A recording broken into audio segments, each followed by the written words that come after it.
Hello दोस्तों, आज हम देखेंगे आरपीएफ कांस्टेबल परीक्षा 2019 के प्रीवियस ईयर पेपर, जो कि 17 जनवरी 2019 का थर्ड पाली का पेपर है और हमारा सेट नंबर 2 है। तो आइए हम क्वेश्चन नंबर 1 देखते हैं। इनमें से कौन सा विकल्प धूल और हवा की धुरी के कारण प्रकाश के फैलाव की घटना को उजागर करता है? तो आंसर है हमारा टिंडल प्रभाव। क्वेश्चन नंबर 2, निम्नलिखित में से किस समिति को चालू आर्थिक समिति कहा जाता है? तो आंसर है प्राक्कलन समिति। क्वेश्चन नंबर 3, निम्नलिखित में से कौन सा शब्द बैडमिंटन खेल से संबंधित है? तो इसका आंसर है ट्रॉप। क्वेश्चन नंबर 4, मानव अधिकार आयोग के अध्यक्ष और सदस्यों को कौन हटा सकता है? तो आंसर है राष्ट्रपति। क्वेश्चन नंबर 5, निम्नलिखित में से किस राजवंश ने वेसर शैली के मंदिर वास्तुकला की शुरुआत की है? तो आंसर है चालुक्य राजाओं ने। क्वेश्चन नंबर 6, परमाणु केंद्र में परमाणु संख्या रिक्त स्थान की कुल संख्या होती है? तो हमारा आंसर है प्रोटॉन। क्वेश्चन नंबर 7, किसे सर्वाधिक तन्य धातु कहा जाता है? तो सोने को सर्वाधिक तन्य धातु कहा जाता है क्योंकि हम इसके तार खींच सकते हैं। क्वेश्चन नंबर 8, न्यूटन के दूसरे गति के नियम के अनुसार किसी वस्तु पर लगने वाला बल और रिक्त स्थान उत्पादन से हटा दिया जाता है? तो इसका आंसर है थर्ड नंबर, पदार्थ और त्वरण से।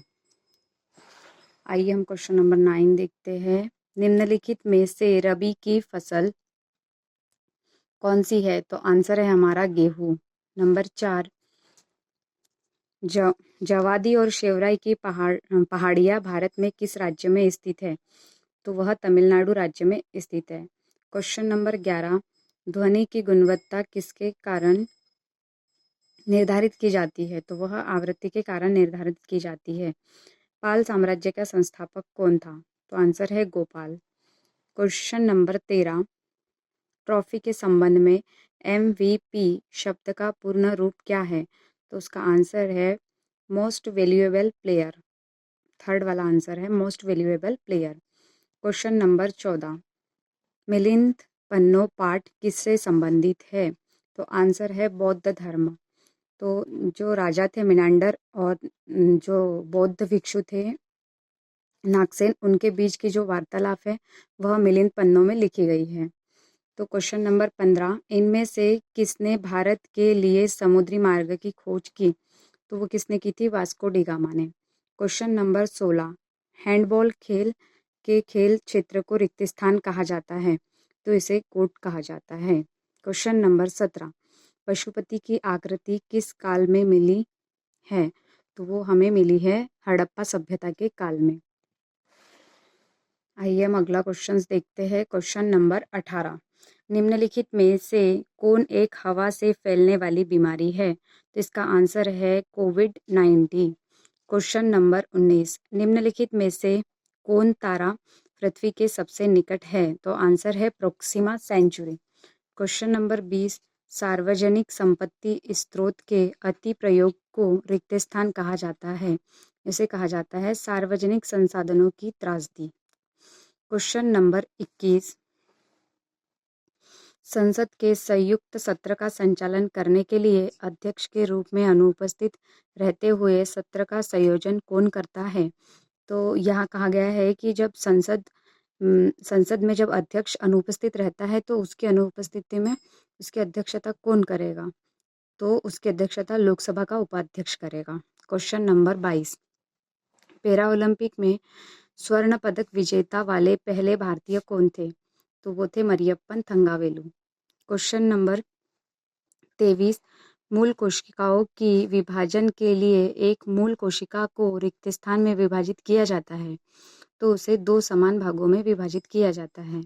क्वेश्चन नंबर 24, नाट्यशास्त्र के लेखक कौन है? तो वो है भरत मुनि।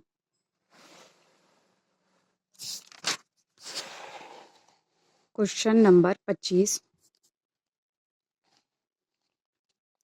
कौन सा अंतर्राज्यीय परिषद मंत्रालय के अंतर्गत आता है?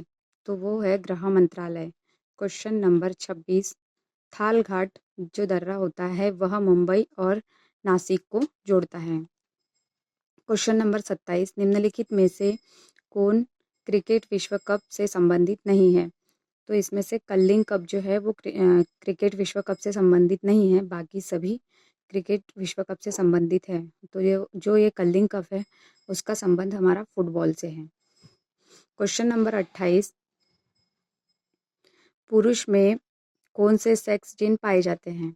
तो पुरुष में XY पाए जाते हैं, जबकि महिलाओं में XX पाए जाते हैं। क्वेश्चन नंबर 29, भारत, बेल्जियम और स्पेन में किस प्रकार के संघीय अभ्यास का उपयोग किया जाता है? तो यह किया जाता है संघीय रूप से प्रशासनिक विधि। यह इसका आंसर है। क्वेश्चन नंबर 30, निम्नलिखित में से किसने पाटलिपुत्र शहर की नींव रखी थी? तो वह है उदयन। क्वेश्चन नंबर 31, भारत की आकस्मिक निधि किस अनुच्छेद के तहत आती है? तो वो आती है अनुच्छेद 267 के तहत। क्वेश्चन नंबर 32, नाइजर और जिम्बाब्वे इनमें से किस महाद्वीप में है? तो यह हमारा पड़ता है अफ्रीका महाद्वीप में। क्वेश्चन नंबर 33, राज्य मानव अधिकार आयोग के अध्यक्ष रिक्त स्थान होते हैं? तो इसका आंसर है उच्च न्यायालय के सेवानिवृत्त जो मुख्य न्यायाधीश होते हैं वह इनके अध्यक्ष होते हैं। क्वेश्चन नंबर 34, निम्नलिखित में से अंतिम मौर्य राजा कौन थे? तो वह थे बृहदत्त। अगला क्वेश्चन 35, निम्नलिखित में से कौन एक नदी बंदरगाह है? तो वह है कोलकाता बंदरगाह। क्वेश्चन नंबर 36, इनमें से किस राज्य में मधुबनी चित्रकला प्रचलित है? तो हमारा आंसर है बिहार। बिहार में मधुबनी पेंटिंग जो है चित्रकला वह प्रचलित है। क्वेश्चन नंबर 37, अनेक आवृत्तियों के मिश्रण से उत्पन्न ध्वनि को रिक्त स्थान कहा जाता है, तो उसे हम आवाज कहते हैं। क्वेश्चन नंबर 38, निम्नलिखित में से कौन सा महासागर सबसे लंबी तटरेखा वाला है? तो वह है अटलांटिक महासागर। Answer number 4। क्वेश्चन नंबर 39, 2011 की जनगणना के अनुसार भारत में शहरी जनसंख्या का प्रतिशत कितना है? तो शहरी जनसंख्या का जो प्रतिशत है हमारा वह है 31.16%। क्वेश्चन नंबर 40, कौन सा केंद्रीय प्रशासनिक न्यायीकरण मंत्रालय के अधीन आता है? तो वह आता है कार्मिक मंत्रालय। क्वेश्चन नंबर 41, पुरानी जलोढ़ मिट्टी को किस नाम से जाना जाता है? तो यहाँ जलोढ़ मिट्टी जो होती है वो दो प्रकार की होती है, एक पुरानी और एक नई। तो जो पुरानी होती है वह बांगर कहलाती है और जो नई जो रहती है उसे हम खादर कहते हैं। क्वेश्चन नंबर 42 देखेंगे, वृक्षासन योग में क्या स्थिति दर्शाता है? तो वृक्षासन में हम पेड़ की स्थिति को दर्शाते हैं। क्वेश्चन नंबर 43, डोलू कुनीथा रिक्त स्थान किस राज्य में लोक प्रसिद्ध संगीत परंपरा है? तो जो डोलू कुनीथा है यह कर्नाटक राज्य में है। क्वेश्चन नंबर 44, राष्ट्रीय मानव अधिकार आयोग की स्थापना रिक्त स्थान वर्ष में हुई थी? तो राष्ट्रीय मानव अधिकार आयोग जो है उसकी स्थापना 1993 में हुई थी। क्वेश्चन नंबर 45, भारतीय योजना के वास्तुकार के रूप में किसे जाना जाता है? तो वह PC महालनोबिस को जाना जाता है। Question number 46,